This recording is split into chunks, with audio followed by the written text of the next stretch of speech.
ভাইরা আমার, কেউ নামাজ পড়ছে, তার সামনে দিয়ে হাঁটা চলা করা গুনাহের কথা, এটা জায়েজ না, বড় ধরনের গুনাহ।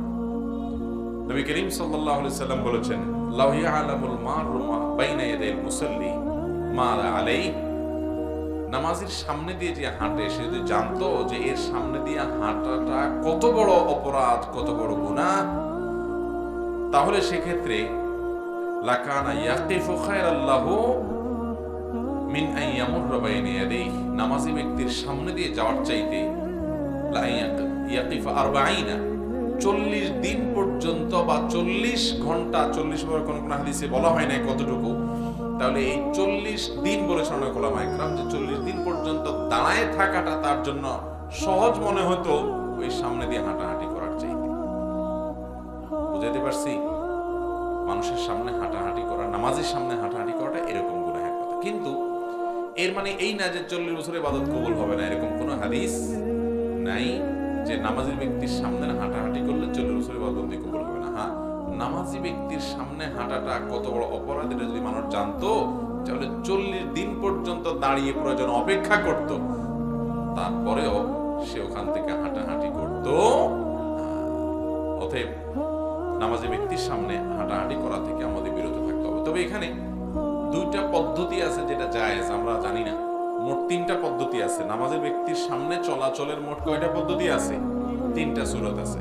একটা হলো নামাজি ব্যক্তি নামাজ পড়তেছে, সালাত আদায় করতেছে, এই সালাত আদায়কারী ব্যক্তির সামনে খালি আছে, ধরেন জামাত দাঁড়ায় গেছে, এখন দুই দিক থেকে মুসল্লি দাঁড়ায় গেছে, যিনি নামাজ পড়তেছেন তার সামনে একটু একজনের জায়গা ফাঁকা আছে, তো আপনি পিছন থেকে আস্তে করে তার সামনে চলে যান, অথবা ডান পাশ থেকে তার সামনে বরাবর চলে আসেন, অথবা বাম পাশ থেকে বরাবর তার সামনে আসেন, ক্রস করেন না, শুধু ওই সামনে এসে দাঁড়ায় যান।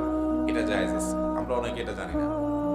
আবার আরেকটাও জায়েজ আছে, আপনি বসে আছেন বা দাঁড়ায় আছেন, আপনার পিছনে একজন সালাত আদায় করতেছে, তার সালাত ঠিক আপনি তার সামনে আছেন বরাবর, এখান থেকে আপনি ডানে সরে যান, বামে সরে যান, এটাও জায়েজ আছে, আমরা জানি না। তাহলে না জায়েজ কোনটা? না জায়েজ হলো মুরুর, এই নিচ থেকে, অর্থাৎ সামনে নামাজের সামনে যায় দাঁড়ায় যাওয়া, এদিক সেদিক না যায় শুধু বরাবর সামনে দাঁড়ায় যাওয়া, এটাকে বলা হয় সুউদ, মানে সামনে দাঁড়ানো। আর সামনে আসেন সেখান থেকে আস্তে করে সরে গেলেন, এটাকে বলা হয় নুজুল, মানে সরে যাওয়া, এটাও জায়েজ আছে। না জায়েজ কোনটা? মুরুরটা না জায়েজ। মুরুর কোনটা? মুরুর হলো ক্রস, ক্রস বুঝেন, মনে করেন এই বরাবর নামাজি আছে, আপনি এই পাশ থেকে এই পাশে গেলেন, অথবা এই পাশ থেকে এই পাশে আসেন, এটা না জায়েজ, কারণ এটাতে নামাজের মনোযোগ নষ্ট হয়।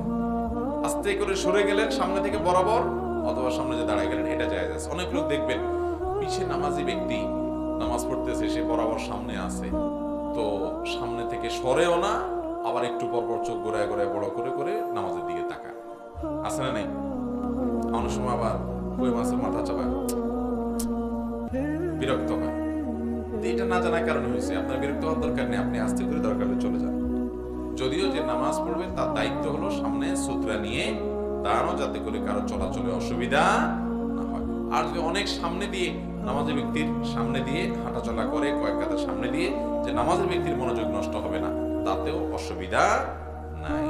তাহলে খোলাসা কথা হলো, নামাজি ব্যক্তির সামনে দিয়ে চলাচল করাটা গুনাহ, কিন্তু তার মানে এই না যে 40 বছরের ইবাদত কবুল হবে না, এমন কোনো কথা নাই।